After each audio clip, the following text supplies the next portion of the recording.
We just entered the Pacific Ocean, heading east towards Cape Horn.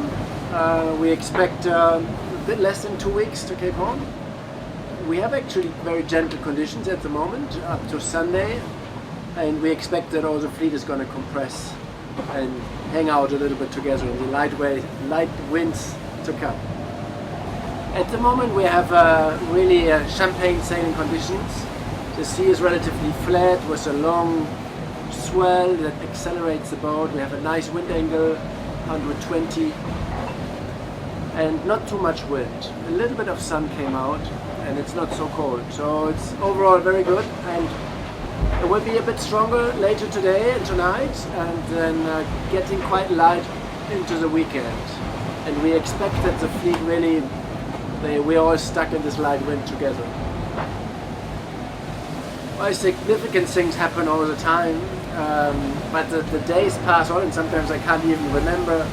A few days back at the ice gate we had the breakage of the J3 tack. The sail ripped off the deck.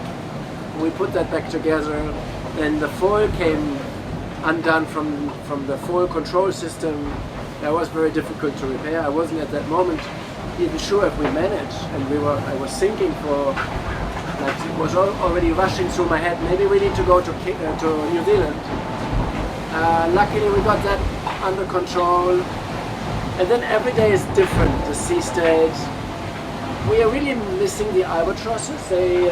We just see very rarely one since the islands that we passed, Cable Island, and the week before we had 0 albatrosses.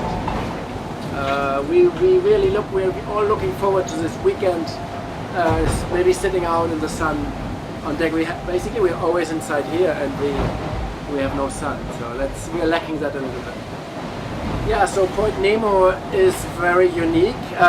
Mathematicians calculated this exact spot is like the most distant from any rock or land or island. The Easter Islands are the closest land, I believe, and then Chile, the Chilean coast, Cape Horn is the next, is another one. So it's really in the middle of the Pacific. 1 hour away, in a few days we will pass that point. And you are further away from any other human being on the planet than you could be. Nowhere else you're that far away from anything else. So a very special place. If you have any problems there, you can wait a long time for a warship to come maybe to your zone.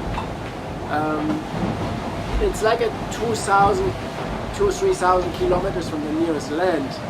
And the nearest land is just this little island, the Easter Island. So the ISS station in space, which is a bit like an ideal of something very distant, is only 480 kilometers high up in the sky. And if they need to do a rescue mission, they can be jumping out of that thing and falling back to Earth with their rescue capsule very quickly. We don't have a rescue capsule, so we cannot come back. We're here on our own. If anything happens, we have to deal with any possible situation.